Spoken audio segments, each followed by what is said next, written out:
Hello, friends. This is a white person in my audience who has dreadlocks who seems to be asking sincerely why he should not have dreadlocks. Now, I do believe that there are a lot of people who are far more qualified to speak on this than I am, but I do not want any of those people to have to do this labor for him, especially not during Black History Month, so I'm going to try to break it down as best I can. The reason why I told the white woman with dreads in the video that you're commenting on that she has a whole-ass minstrel show on her head is because she kind of does.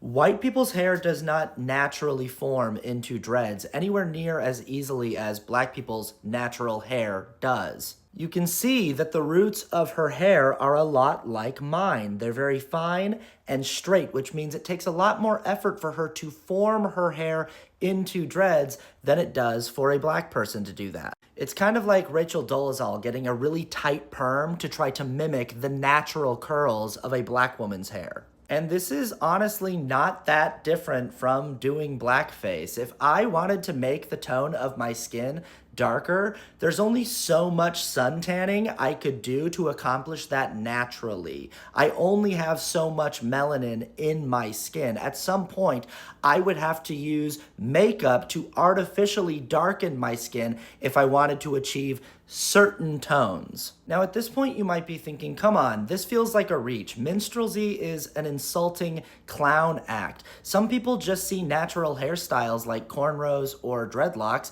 and just want to wear them for themselves because they think they're beautiful. What's wrong with that? And in the abstract, there's nothing wrong with that. There's nothing wrong with seeing a person's hair and saying, that's beautiful. I wish I had hair like that.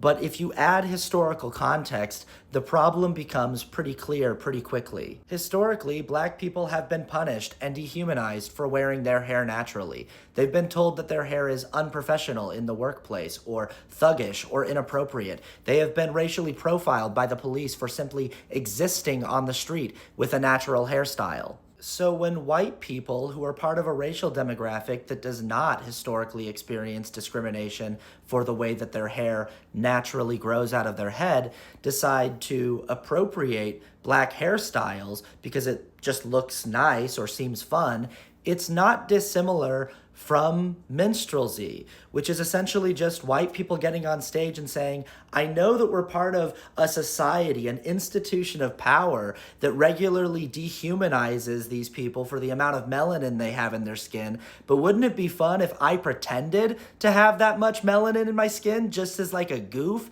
as like a funny show? Because we're not going to have any consequences for it. Nobody's going to dehumanize or punish me for painting my face a certain color. I can just do it for fun and then take it off later if I don't want it anymore. But black people can't just change the way that their hair naturally grows or change the amount of melanin they naturally have in their skin, nor should they be expected to. I get it. You wanted dreadlocks because you think they look cool, and you're right, they are cool. But there's historical context here that makes what you're doing a little disrespectful, and I think that you should consider that. Thanks.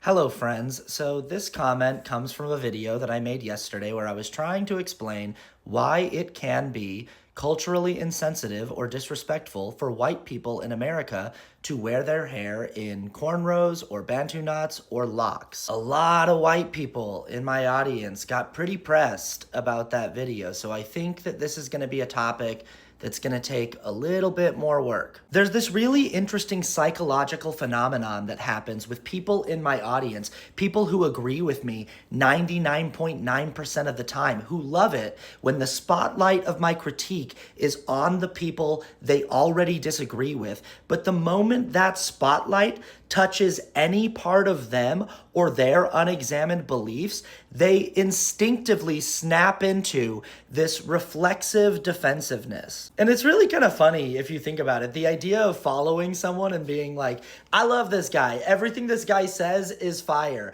This guy always cooks. This guy never misses. I always agree with him. He's so articulate and well-reasoned. He always thinks through everything and crafts his arguments in such interesting ways. But the second one of my critiques is about one of your unexamined beliefs, this switch flips immediately and you're like, okay, well, that's gotta be wrong.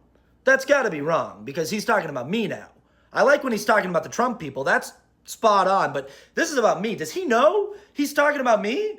because I'm me and I'm good. There's no possible way that anything that I think could be potentially wrong or could require some kind of critical analysis. But listen, it's okay. We do agree on 99.9% of things, and that's why we like each other. That's why you're here. But you are just as capable of having blind spots as any other person is. You are just as capable of just having things that you haven't heard yet, information that has not been presented to you yet. You are capable of being wrong, and so am I. In the video that I posted yesterday, I made a big linguistic error. I kept referring to the hairstyle that I was talking about as dreadlocks. That's just the only way that I had ever heard that hairstyle referred to before. I had never been corrected on that, and lots of people showed up in my comments to say, thank you for this commentary, but would you please say locks going forward? It's a more respectful term.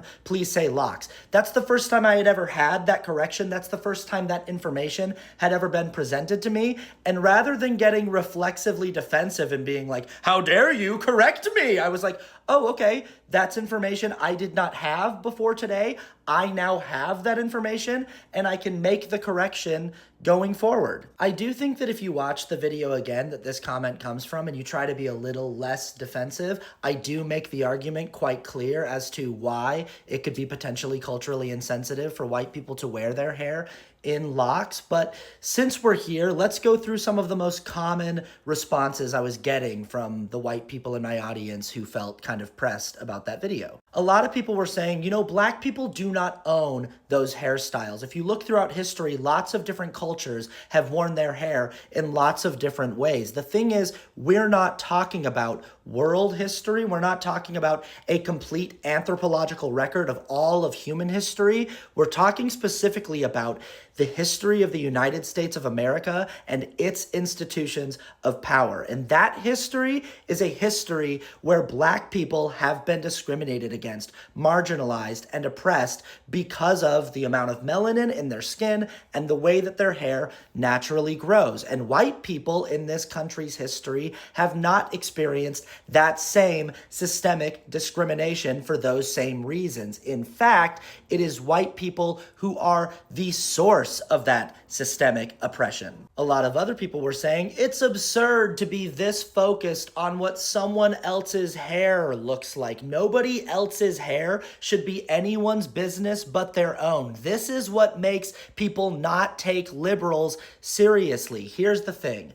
I agree with you. It is absurd to be hyperfixated on what someone else's hair looks like. There is no reason, no logical reason why a person should be discriminated against because of the way that their hair naturally grows. There is no reason why a person should be discriminated against because of the amount of melanin they have in their skin. And yet, we do live in a world where people have experienced immense discrimination, immense oppression and dehumanization because of the amount of melanin they have in their skin and because of the way that their hair grows. So until we live in a world where that's not the case, we have to be respectful of that factual history. A lot of people were saying, this is ridiculous, Austin. Would you tell a black woman that she can't straighten her hair because straight hair belongs to white people? The underpinning logic of what you're trying to say is that nobody's hair belongs to anyone else other than the person whose head it is on.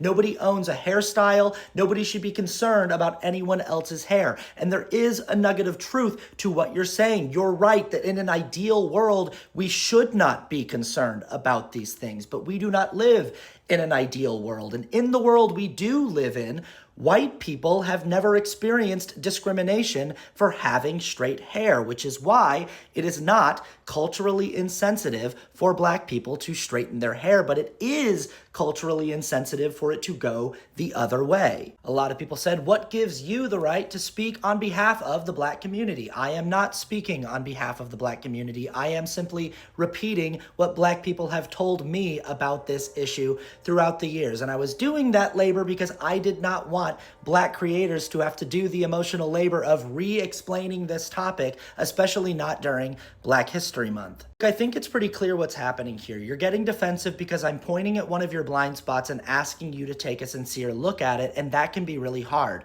But I think I've laid out the case very clearly, and I've been very respectful and calm throughout both of these videos. So if you're still not getting it, I think that's intentional on your part. I think you're intentionally going out of your way to not get it, and you need to continue doing the work on your end in your own time, and I hope you eventually get there. And if you do, let me know.